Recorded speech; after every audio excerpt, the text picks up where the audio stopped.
All right, guys, we are back in my garage for another video, and today we've got all these SPL parts control arms that we're going to be installing on my 340i. We've got a huge unboxing coming up. I'll show you guys everything that we got and how it all works and why it might benefit you. I think this is probably going to be one of the biggest transformations I'm going to do to my 340i as a big hoorah to prepare for my next track day and kind of send it off for the remainder of this track season. I'm excited to get all this on, so let's go ahead and take a look at what we got. So let's go through these parts one by one just to make sure we understand exactly what the benefits are and how they work and where they go on the car. I've got all my notes over here on the side just to make sure I don't miss anything. So we'll unbox each one, starting off with the rear trailing arm. This is also known as the traction link on SPL Parts website. And I think this is the one that most people are going to be interested in because this helps create a very noticeable difference in how the car manages rear end traction. So let's go ahead and open it up and take a look at it.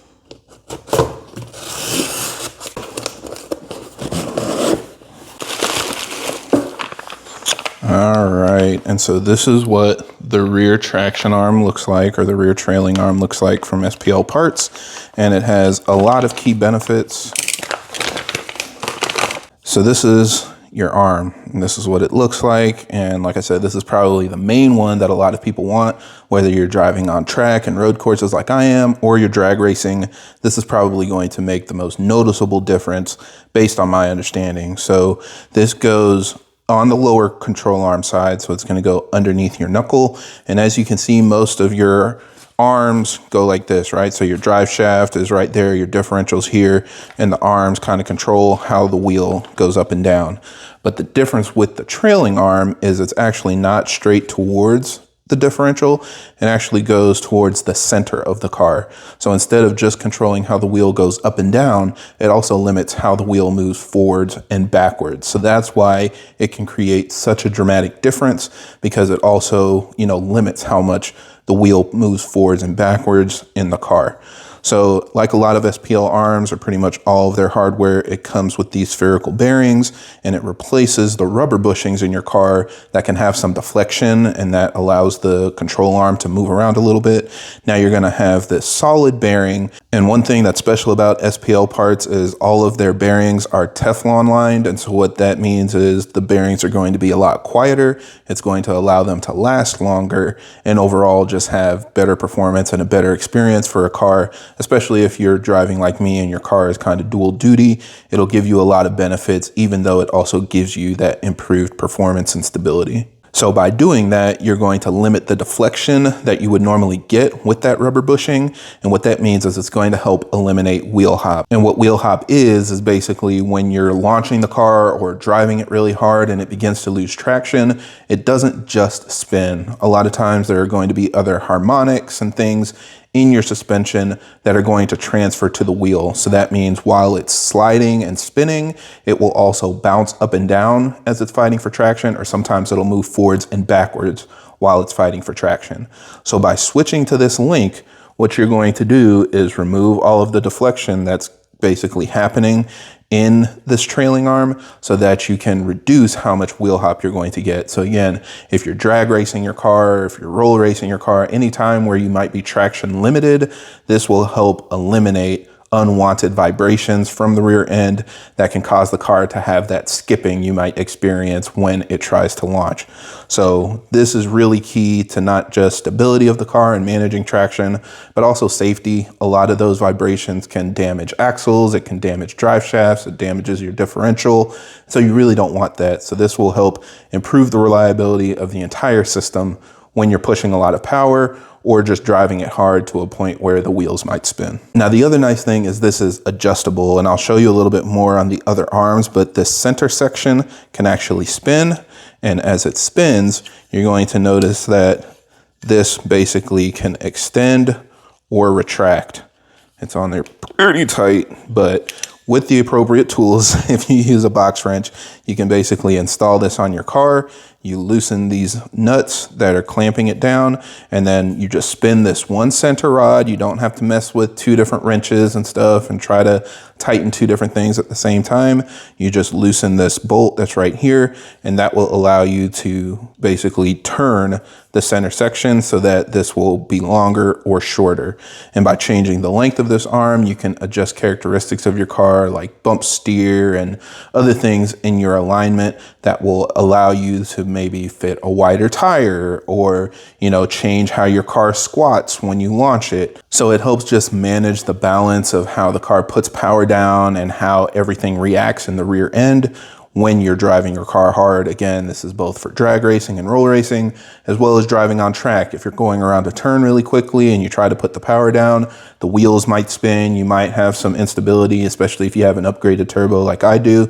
So this will just help make the rear end a lot more predictable so that you'll be able to do exactly what you want with the car and kind of stay at the limit of traction without going over it or potentially losing control. So very excited to have this on the car. I think, again, this is probably going to make the biggest difference. And for most people that are drag racing, I think this is the first arm you're going to want to pick. Next up, we've got the rear toe link, and this is going to be another lower control arm that will give you a lot of great benefits. Let's go ahead and open it up and see what's inside.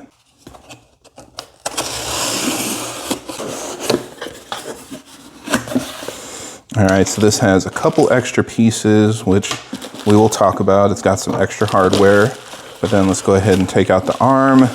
And this looks like basically most standard SPL parts arms. So this is going to be your toe link.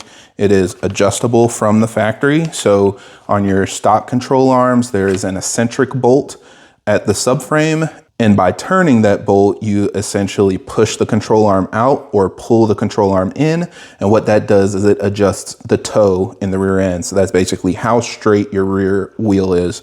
And as you lower the car or change other things about your suspension, you'll want to be able to adjust your toe so that you minimize how much your car is wearing your tires. It also helps improve grip. It can change straight line stability. It can change how your car goes into a turn. So there are a lot of benefits to adjusting your rear toe, whether you're drag racing, roller racing, or going around a road course. Now, the benefit of this, again, is that the arm is adjustable. So let's go ahead and open it up. So you can see, again, the center section turns, and as you turn the center section, it basically pushes the spherical ends out or pulls them in so that you can change the length and perfectly dial in your toe. Now, the reason why this is nice to have is because when your car has adjustable toe using an eccentric bolt, sometimes it can slip. It's not super sturdy, and especially when you're running a really aggressive or sticky tire, sometimes your alignment can change. So what a lot of people like to do from a performance standpoint is switch to a control arm with an adjustable length. And not only does this give you increased accuracy with setting the length so that you can dial in your toe exactly where you want when you're using an eccentric bolt and you try to tighten everything down. Again, you're kind of using two wrenches and you move it to your position and then you try to tighten the bolt without letting it move. It's just a lot more difficult. So switching to this arm will make that change more accurate and also helps lock it in place so that you're less likely to have an alignment change when you're running a sticky tire, going over bumps and curves and spinning the wheels and all the other fun things that we do, what we're not supposed to do with our cars. It allows you to enjoy it without those settings going out of whack.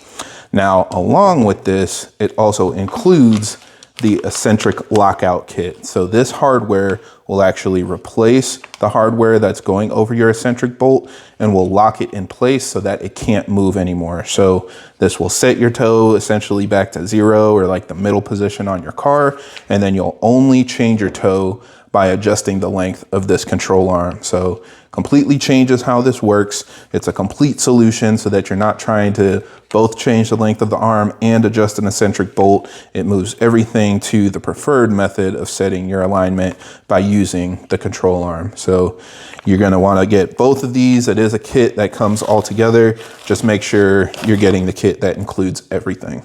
And again, I'm gonna sound like a broken record, but by switching to those spherical bearings, you're losing a lot of the deflection and unwanted harmonics that come with the rear suspension when your control arms just have a rubber bushing. So again, every SPL arm is going to have that, but it's worth saying that that is also on this arm. Next up, we have the rear upper arm. So both of those were lower control arms.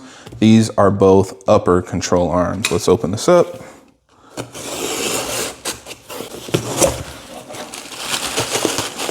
Something I will say, all of these arms are much shorter than I anticipated. I guess we'll see once we actually install it what the length of the stock arms are, but for some reason in my mind, I thought all of these arms were going to be super long. But here's what one of our upper control arms look like. So you can see again, it's very similar to your adjustable toe link, but there are different lengths. So we'll just make sure that we kind of install them in pairs. We're going to have, like always, these come in sets, so 2 will go on the right side, 2 will go on the left side, but otherwise they're pretty much the exact same. So again, we'll open this up. These arms, again, like all the other ones, are nice because they come with the spherical bearing, so you're losing all the deflection and wear points that come with rubber bushings. It has the adjustable length. So now what this allows you to do is adjust camber. And this is really important for basically anybody that wants the car to go fast. If you're going in a straight line and you want to adjust your camber to like a minimum, you're going to want something like this, because stock, our cars actually come with a good bit of camber. And even if you dial it out as much as possible, you're not really going to get it at 0 in most cases. And especially if you lower your car, a lot of times your minimum camber is going to be 2 degrees or more. So this allows you both to increase the range of your camber by running more, or it also allows you to run less. By being adjustable, it just gives you the full capability of what your car should be able to run. This can also allow you to run a wider tire. It can allow you to get better fitment, because instead of using the stock control arm adjustability on the lower control arm, you're going to be moving it to the upper control arm. So what's nice about this is, to increase camber, you're going to push out the bottom of the wheel if you use the stock adjustment. With this, it's going to suck in the top of the wheel. So that's why it allows you to run a wider tire. If a lot of you guys are trying to run wide wheels, maybe you've tried to add camber and it didn't really help in the rear, it's because what you're actually doing is increasing the track width. You can potentially make your fitment worse.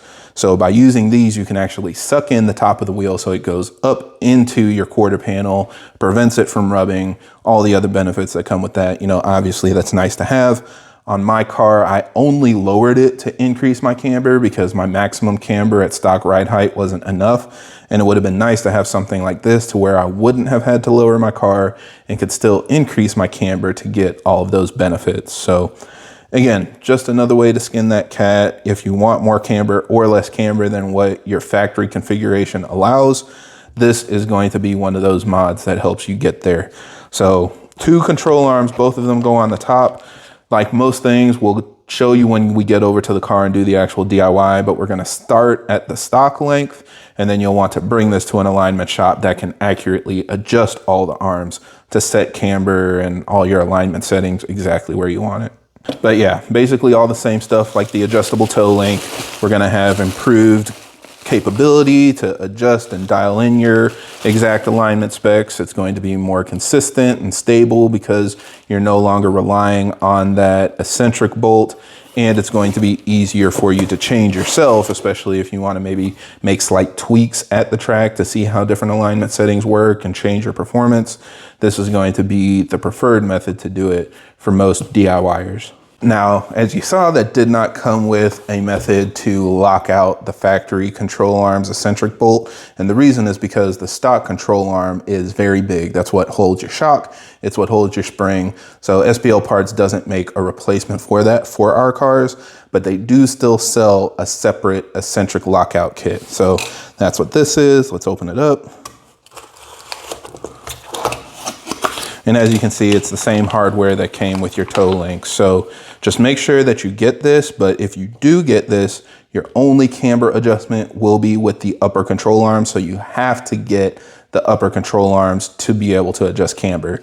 If you only install the lockout kit to reduce how much your camber changes, you're not going to have any camber adjustability at all, which is probably worse. So you want both of these in a pair so that you can set where you adjust your camber and remove the adjustability from the stock eccentric bolt. So that's what the kit looks like. Again, it kind of sets everything to 0 once you screw it in so that that bolt won't turn and change the position of your control arm anymore. All right, and then we've got our last 2 bushings, and these are ones that I'm probably going to install at a later date, but I did get them with my kit, so I just kind of wanted to show them to you. As you saw, some of the control arms either aren't being replaced or they don't replace all of the bushings. And in order to replace those bushings, you need to remove them from your knuckle. It's not a part of the control arm, so you have to basically remove the entire knuckle, then remove the bushings and press in these spherical bushings to completely remove all the rubber from the rear end. So we're gonna take a look at this. It is something that they sell, but because my next track day is coming up soon, I'm probably not gonna have enough time to install these. So we'll just do a review of the parts, and then I'll do a DIY and install them at a later date. So the first one is the RLCB. This is the one for the camber arm, basically at the bottom in the middle position. You can see it says E9X. That's just because the same bushing also fits E90s, but make sure you're getting the one that fits your platform. And then we've got the RKB. This is the one that installs for the rear traction link. So as you saw, it kind of had that fork at the end on the rear traction arm or the trailing arm. And this is what's going to replace the bushing that mounts in the knuckle where the bolt would run through on your, to connect your trailing arm. So open these up. And as you can see, pretty straightforward. You've got the bushing that actually installs in the knuckle, and then you've got your adapters to actually fit through it so that you can run a bolt through there. And then the one for the traction arm, this one actually comes complete. So again, you see it's an entire spherical bearing replacement for the rubber bushing that you would be able to install in your knuckle. So those are very important to complete the setup, but like I said, my next track day is in a little over a week, so I'm not gonna have time to completely remove the knuckles, bring it to a shop, get the stock bushings pressed out, press these in.